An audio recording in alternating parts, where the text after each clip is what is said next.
everyone, and welcome to a brand new episode of Familiar Travels with your host, Fallenwolf.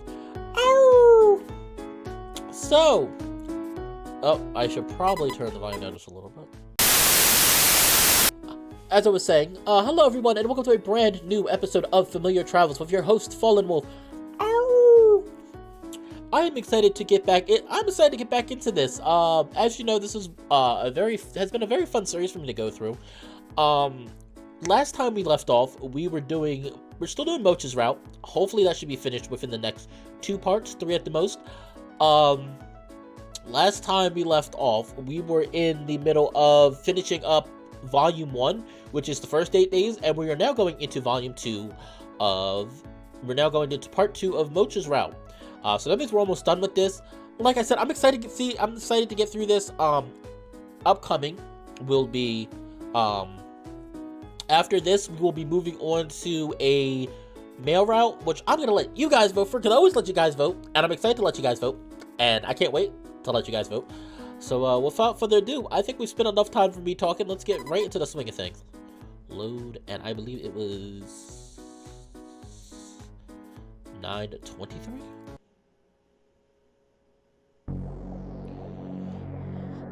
I'm going to be skipping this. That is like the sort of trailer and gives you a little heads up of what's happening.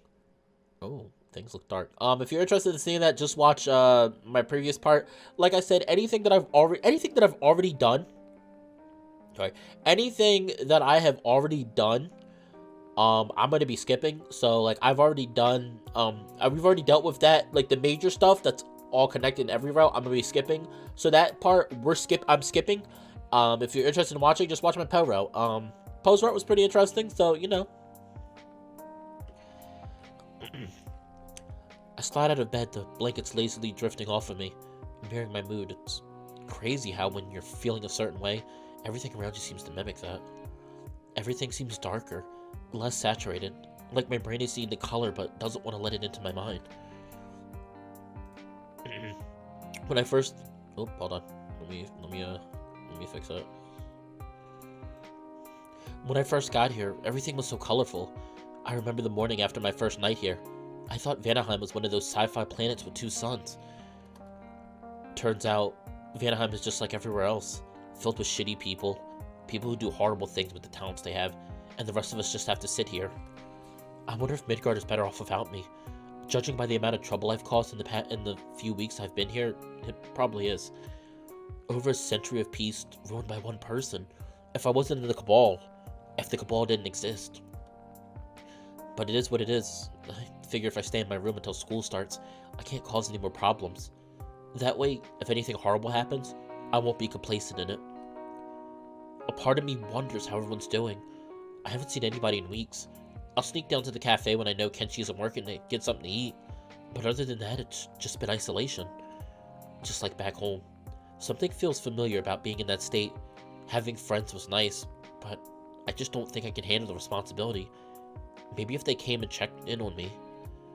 Just then I hear a discreet knock on my door, and before I have a chance to enter, a large kobold sneaks in. For a moment I think it's Nil, but it's clear that it is something I don't recognize. By the way, I do just want to say, I really love the music a lot more in Part 2 than Part 1. Part 1, a lot of the music is very similar. If you listen closely, most of the music in Part 1, is a lot alike. It's just like sort of slight variations in instruments being used and orchestra. But for the most part, the same. This Volume 2 is a lot more of a varied tone of music, which I really do enjoy.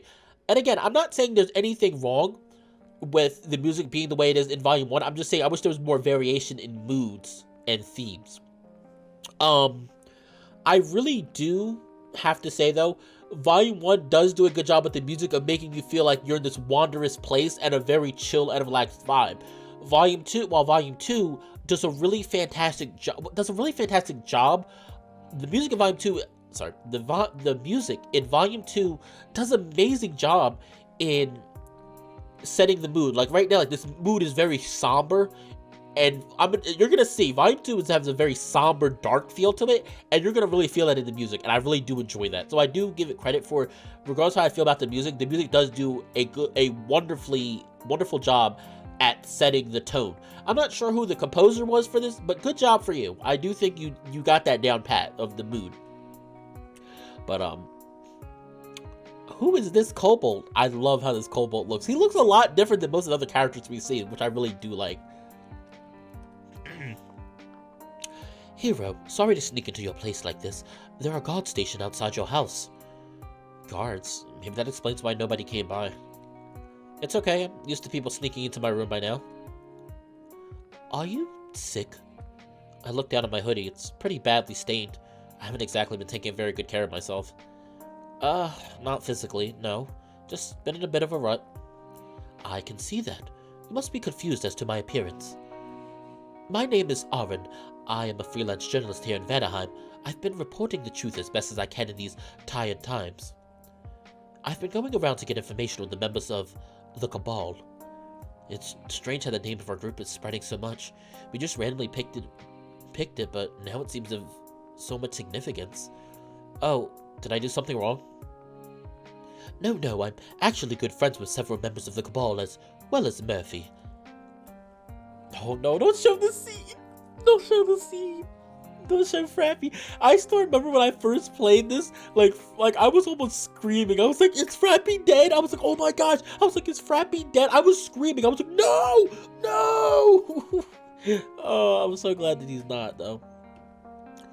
Hearing that name puts a pit in my stomach, reminding me of the horrific attack against Frappy. I can't quite work out my opinion on it. It overwhelms me just to think about it. Despite that, it's good to know Aaron is a friend, at least by association. Oh, that's good. Okay, so I have a couple of questions for you. Everybody else already answered them. Is that okay? Yeah, sure. What can I do to help? Have you noticed anything different around Vanaheim in the past 3 weeks? Wow, I've really been holed up like this for 3 weeks? Feels like no time has passed. Just another indicator of what a recluse I've been lately. I better think of a non-confrontational answer. I don't want to reveal that I've just been sitting here slacking off. Sure, things have changed a bit. That's how life works, though. We're always changing. Good answer. Phew. Thanks, the changes are changing.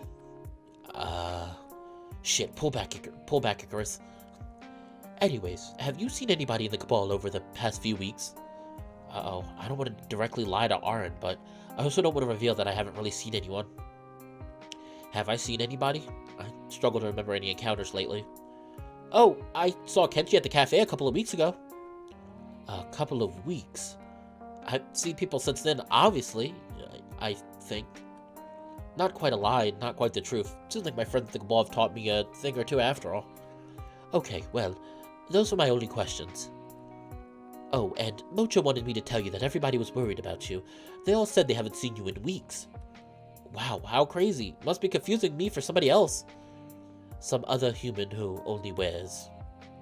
Aaron looks at my dress wear. Dirty blue clothes. Alright. Well, thank you for your time. Mocha also wanted me to remind you about the Cabal meeting tomorrow, to make sure you hadn't forgotten. Nobody has seen you at the last couple. Shit. Right, well, they aren't able to hold it in the classroom. Something about candid discussion. She wanted everybody to meet in the town square. Poe claimed it was neutral ground, whatever that's supposed to mean. Sounds like Poe. To be honest, a part of me does miss hanging out with everybody from the Cabal. I'm looking forward to it, but also expecting some sort of judgment afterwards, as if I'm being called to jury for a crime. I guess nobody is forcing me to go to the meetings, but despite that, I feel like I betrayed my friends. They may not have come and visited, but I could have seen any of them at any time.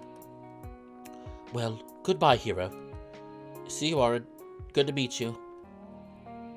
Aaron leaves. It was generally good to make contact with another person after all this time.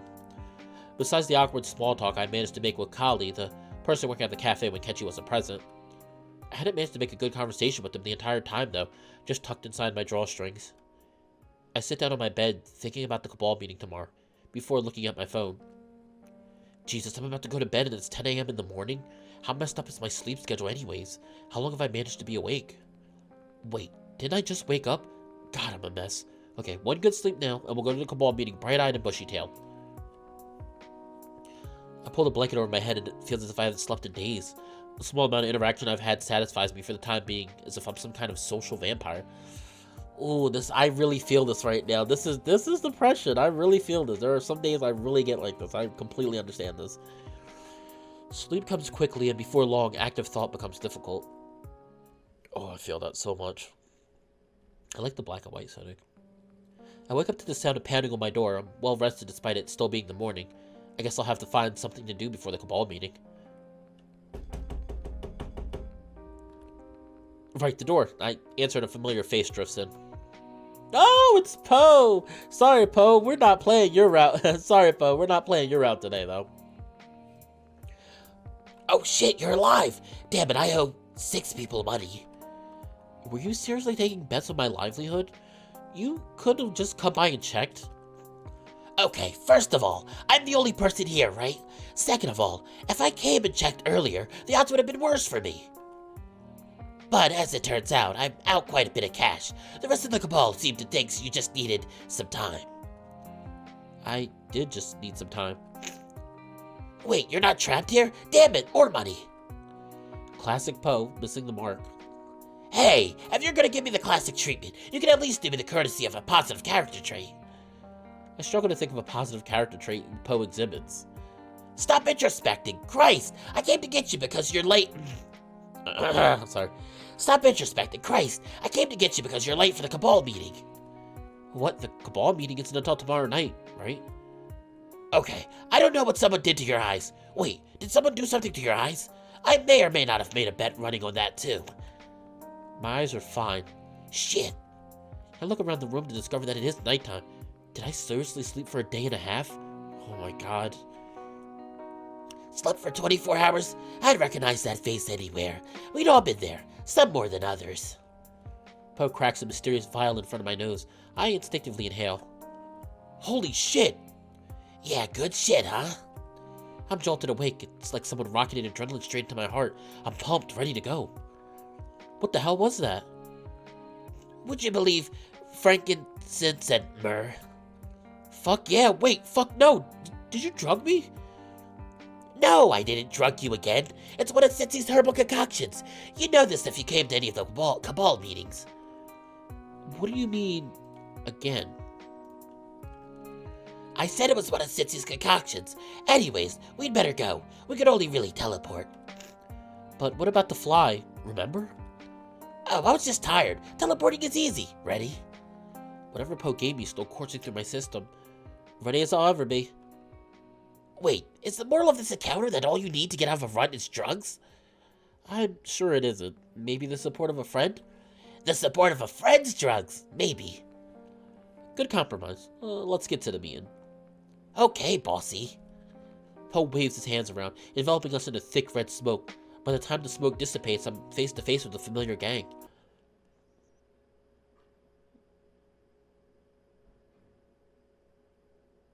Oh, it's everybody. We've seen everybody again after 3 weeks apparently. Because apparently he's been knocked out for 3 weeks, which is really kind of sad actually when you think about it. It's like, wow, he's been out for 3 weeks. Like that's a lot. That's a real lot. Before I get a chance to speak, Poe positions himself in the middle of everybody. Oh man, I haven't done this in a while. Welcome to the Truth Front. oh Poe. Oh Poe.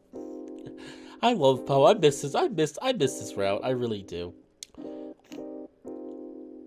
Cash on him. I'm already a member of the Truth Front. I don't need the spiel. Holy shit! Wait, this isn't the classroom? Does it look like a classroom? Well, there is a chalkboard. Kenji looks visibly frightened about her position here. The spiel, or as I like to say, performance, isn't for you. It's for the rest of the people here who aren't members. I decide to stay quiet for now, probably for the better. Hiro, it's so good to see you. Everybody seemed to be staring at me. Oh hey, Hiro's here! I thought it was Poe's Hiro dummy they put together. It's so good to see you again. Just seeing you make things Just seeing you makes things make a little more sense. Oh, you guys haven't seen Hiro? They've been a regular at the cafe. They have the stars for it anyways. Okay, everybody, stop swarming Hiro. They're going through some things. It's okay. It's good to see all of you guys. I sort of just assumed nobody wanted to see me. There was a look of confusion. Why wouldn't we want to see you? I thought you guys thought everything that happened was my fault. Jesus, people with anxiety have the dumbest associations.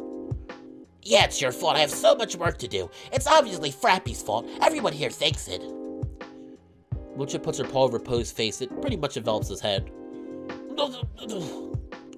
His mouth is so... what? His mouth is so wet. Weird. We don't blame anybody on the stuff that happened. Yeah, the council took advantage of a bad situation and made it worse. This isn't your fault.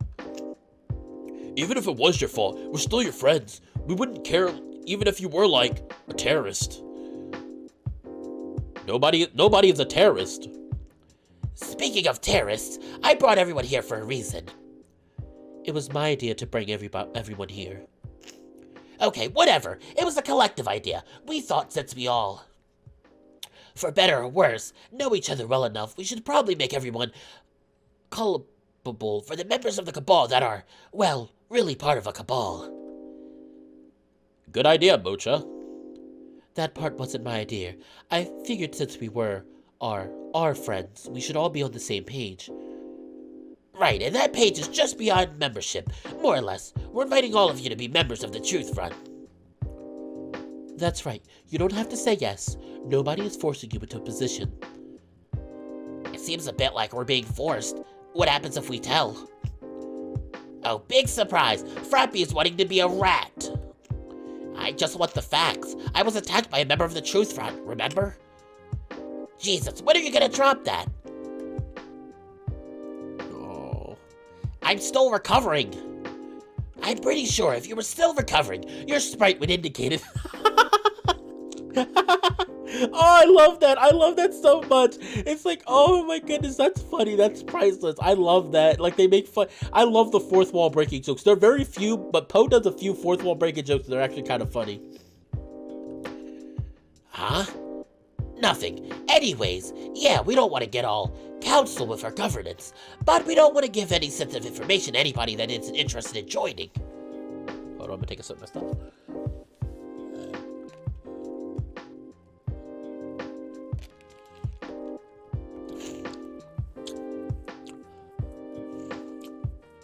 So any one of us can be a member of the Truth Front. Be sure to not admit your identity until you're sure that everyone in the room has agreed to be a part of it. Oh shit. Okay, everybody, raise your hand if you want to be a part of the Truth Front. Okay, so how I figured this last time was whoever's route we do, it's probably better if we just sign up with them. So like, for example, they make it a lot easier. It's split up. Whoever is on the right-hand side where it says raise your hand are the people that's going to join the Cabal. The people on the other side are Truth Front. The other people on the other side are the people that don't join. So you see like Poe, Mocha, and Cash are the part of the Truth Front. So we're going to do the Truth Front because we're doing Mocha's route. Pretty self-explanatory. I raised my hand. Join with me are Nil, Cash, Mocha, and Poe. Alright, not surprised with the outcome here in the slightest. Be gone. Poe waves his hands and everybody else is swept away. Oh, holy shit, did you kill them? Oh, what did I just do to his voice? Ignore me. Oh my god, did you really think I was gonna kill them? Nil nods. Did you only put your hand up because you thought I was gonna kill you? The room is silent for a moment. Nil nods again. Oh my god, get out of here, you sexy idiot! Oh, Poe, I love you. Oh, Poe, I love you so much. I missed doing your route. You were a narcissistic nut job, but I loved Poe. Gosh, I miss him. Poe waves his hand and Nil disappears. I hear him exhale with relief as he is swept away. Everybody else looks at Poe. Oh, come on, we already have Cash here. Do we really need to be wrangling another person that's probably gonna get drunk and blab about our secret? Fair. Hey, Nil's been doing better with his drinking. No, I've been doing better with my drinking. I didn't know you had a drinking problem, Poe. Exactly. I do a pretty good job hiding it, hence better. I don't think that's what that means. Anyways, quick catch-up time for anyone who's unfamiliar. Vertebrates, you can come out now. Murphy enters the room. I feel my heartbeat quickening. Don't worry, he's harmless. I'm sorry if I frightened you. I guess you haven't seen me since that incident, huh? You mean since you nearly killed Frappy? No, I haven't seen you. I didn't do it on purpose, okay? I didn't even attack him. Yeah? Well, not on purpose. I was trying to defend my proof. There's proof, you know. Proof about what the council is doing. I'm not sure if I can believe Murphy, but if Poe, Cash, and Mocha are all still here, there must be some truth to what he's saying. Go on. I only have scraps of it, but look. Murphy passes me some remnants of notes. Ash covers most of it, but from my skimming, the assertion is clear. It's the council who's making all these people disappear? Yeah, well, in the interest of factual reporting, there's no evidence of the council's involvement, just members of the Nameless. I continue looking over the document. Sure enough, I see those strange hooded figures taking familiars I previously understood to only be missing. It seems to correlate with the amount of magic someone uses. This is the part that's destroyed. Murphy takes the book back from me and starts to look it over himself. My belief, as it's understood to me, is that they are using the familiars to power some kind of ritual. Ritual? Like satanic human sacrifices? Hey! Only like 2 Sidcraft rituals require sacrifice. Poe looks offended. Sorry. Okay, I get the feeling you want more proof. You've seen the sky, right? I'm pretty sure Hiro's seen the sky before. Isn't it weird that all those stars are there? Stars are everywhere. Sure, but Vanaheim is the only planet in this realm, and it barely even constitutes a planet. More of a plane, really. Nothing should exist outside of it. Okay. So then, what are the stars? I don't know. They're frightened. Just tell them already. The ritual is called the Weaving of the Black Veil. Wordy, I know. I believe the council casted and maintains this ritual for some reason. Beyond all of our understandings, for sure. Poe winks. I'm not sure what he's trying to convey. Anyways, it's a powerful ritual that prevents magic from entering other realms.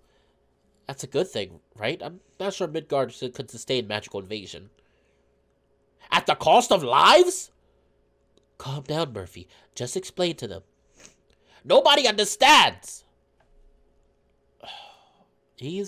Murphy is so freaking nuts. Like, for anybody that's seen the previous part, he's a nut job. Like, he's like, Murphy, explain what you were trying to say, and maybe people will understand. But he just refuses to explain what he's trying to explain. And it just makes you mad and frustrated. Because if he would have explained in the beginning, maybe none of this would have happened. You know, I'm just saying. Poe leads Murphy off. He's in hysterics. I feel a little bad, but I had no idea he would get this worked up. Catch follows quickly after, leaving me here at Mocha. Sorry, Hiro. Yes, the ritual may protect the realms, but prior to the creation of Vanaheim, there hasn't been any recorded magical threats. Maybe the odd dragon, kitsune, or other thing that is now regulated to myth or Midgard, but... Mocha looks upset. The Altarian approach in this situation results in a loss of life, something all of us find an unacceptable cost. The veil requires infinite growth, and it's not sustainable. Maybe it will subset on a few dozen familiars for years, but eventually we'll have no other choice than to claim all life in the multiverse. Hearing that last sentence sends chills through me. It may require radical changes to the way we live, or the way we understand our sense of purpose and worth in the world. But it's worth it for all of those that don't have a choice, that are unable to choose whether or not they thrive or perish. This may protect a few, but at the cost of many. I think I understand. So pretty much what it said is this realm is being sustained and kept in its own plane of existence by these sacrifices. So now we're finding out that familiars are being sacrificed to keep this veil up. But Mocha is saying pretty much that it's not infinite. Like, it's a finite resource. Like, as in, like, over time, it's going to require more and more sacrifices. And she's saying supposedly to the point of it's going to eventually consume all life in this plane in this plane, which is not good, I'm sure. If that isn't a fight that's worth fighting, you are still welcome to leave. I'll stay. I understand the costs. I'm glad to hear it. You can stop by the Truth Front whenever you like. The door next to the cafe will bring you here. Just be careful not to draw any presents. Seems like an obvious spot. Only members can access the Truth Front. You better get out of here now, though. Don't worry about Murphy. He does that to everyone. Yeah, thanks. I head up the stairs and head outside. Before long, I am back at my dorm. No time to introspect on the walk. What a day. I have to say, there's something refreshing about being back in the world of Vanaheim, in the spiritual sense anyways. A lot happened when I was gone, but hearing that all my friends are concerned about me feels good. I'm excited. When you're on a run, it almost feels like you're waiting for something to happen. I'm not sure what I'll do tomorrow at all. Part of me hopes I'll get another knock at the door. At least now I won't feel bad about talking to my friends. All that I have to deal with is my crippling anxiety, the various neuroses of my friends, our tyrannical government. Half of my friends that thinks it's okay taking no political stance, and the other half that have decided to become dangerous revolutionaries.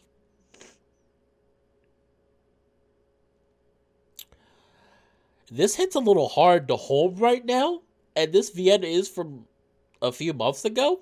This is hitting pretty hard right now, because this really is a current predicament. You pretty much have half of the people don't want to take any political stance, and the other half want to go become dangerous revolutionaries. I can understand this. Seems pretty standard for a college student. Oof,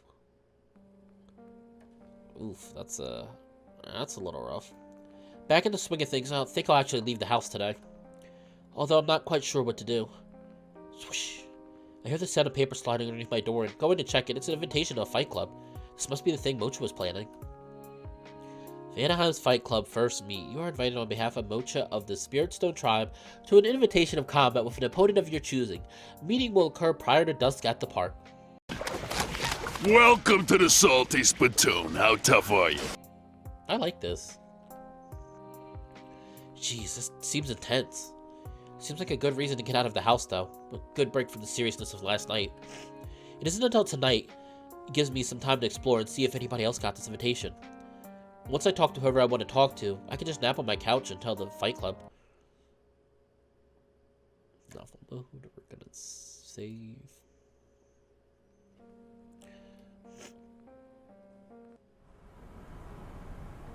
Oh, Hiro, did you get my letter I delivered to you in standard Fight Club mysteriousness?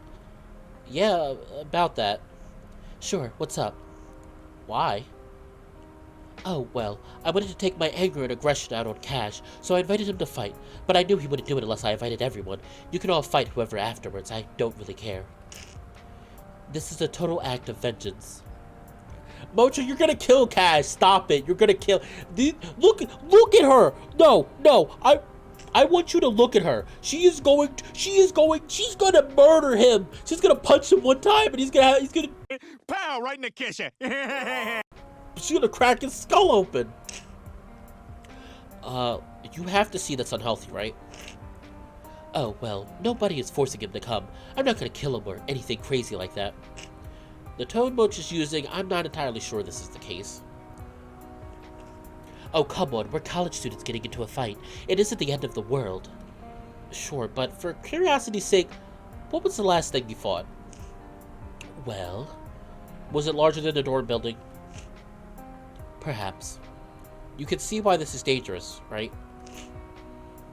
Listen, Hiro, I'll ask you a question in response. Do you think Cash is realistically somebody I can talk to about this stuff? You can at least try. And I will. Right before the fight club, I left a note on his form saying to show up early. You don't think that maybe he will take that the wrong way? Mocha seems surprisingly chippier, like this is somewhat of a routine back on Jotunheim. Yeah, maybe, but who cares? Anyways, I have to be taking the stuff down to the park. You want a hand? No worries, I can do it in one trip. Oh, but you could do me a favor. Why don't you see if everyone got their invitations? Make sure as many people show up. I think this would actually be fun for everybody. Okay, well, Cash is nice, deep down. Go gentle on him. Sure, I'll go gentle. Oh boy, she's not gonna go gentle. I wake up from my nap ready to approach the fight club.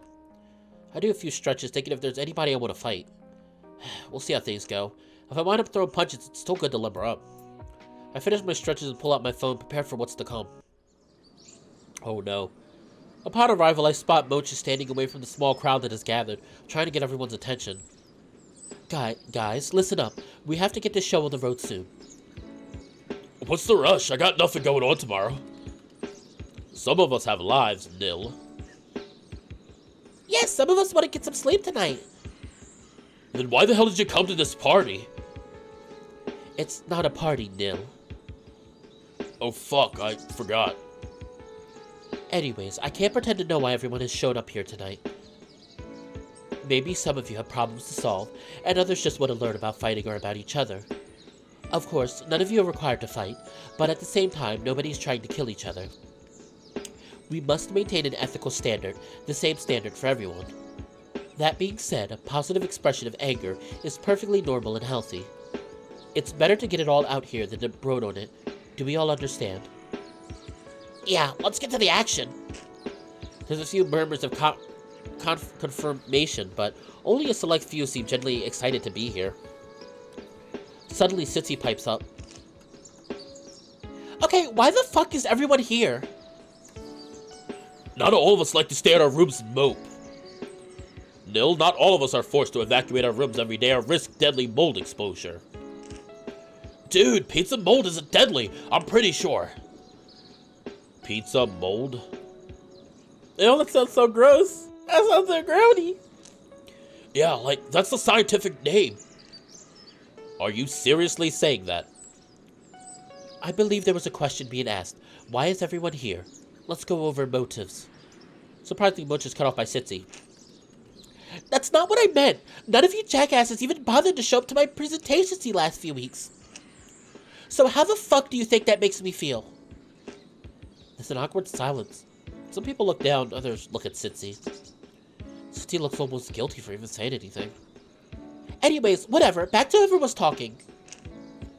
Most of us turn toward Mocha, myself included.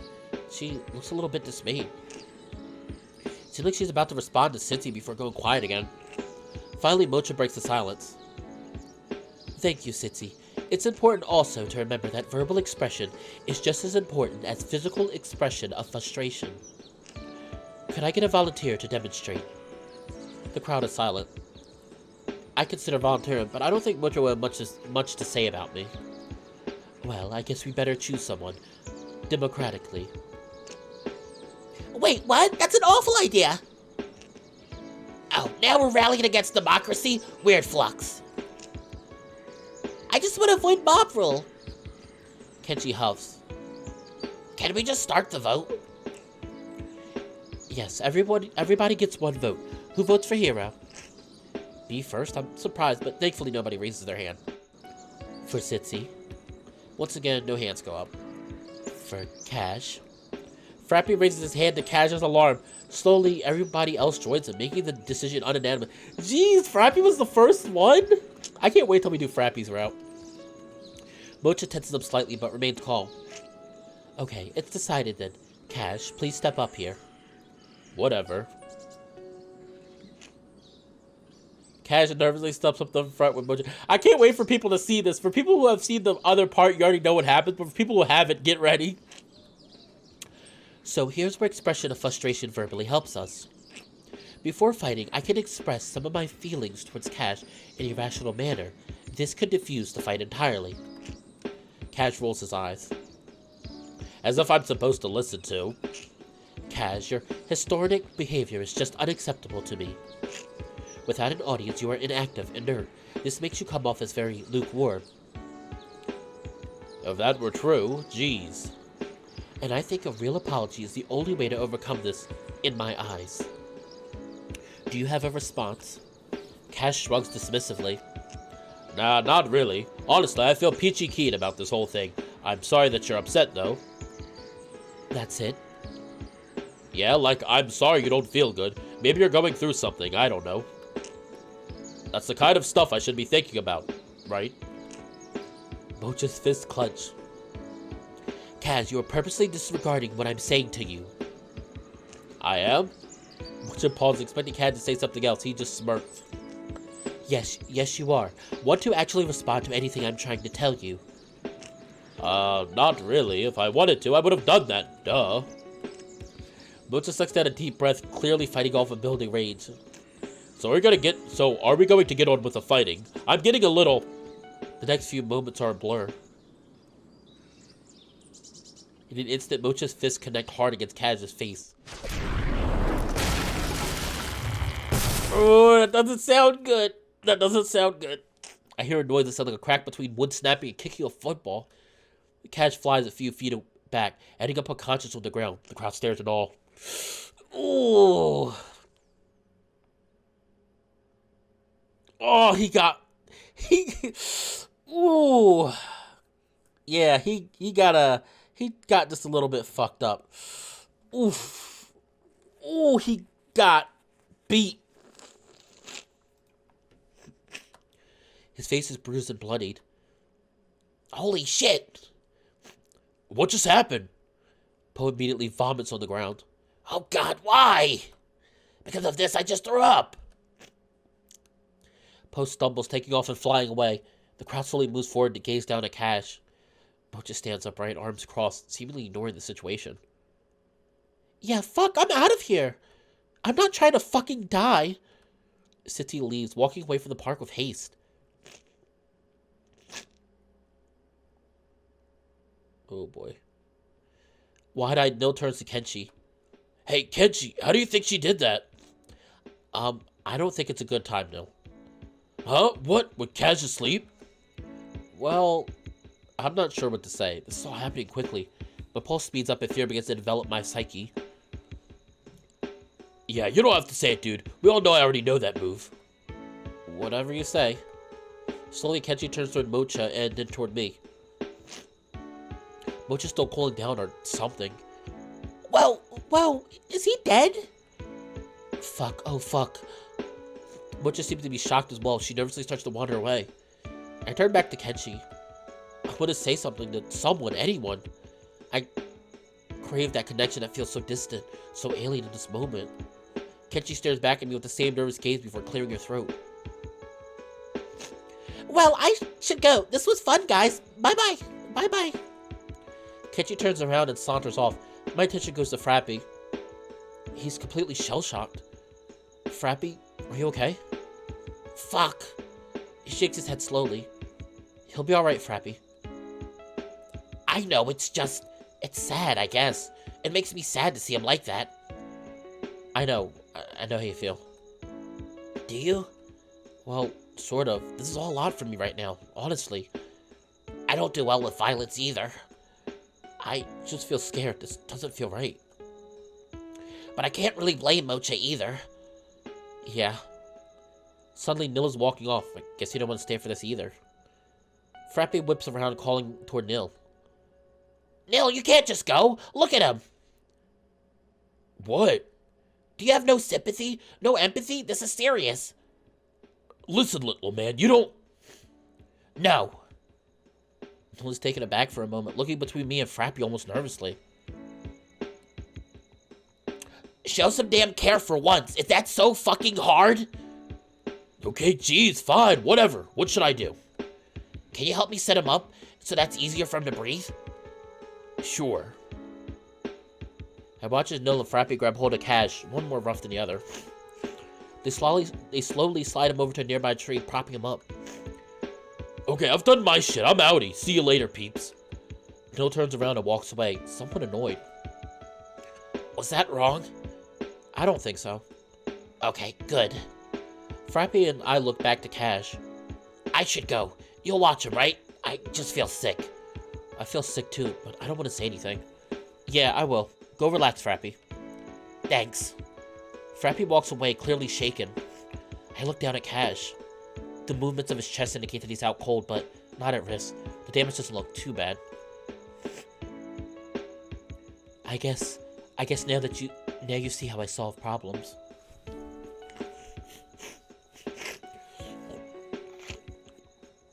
Mocha comes out of nowhere, startling me. I fucked up. I fucked up bad. Look at him.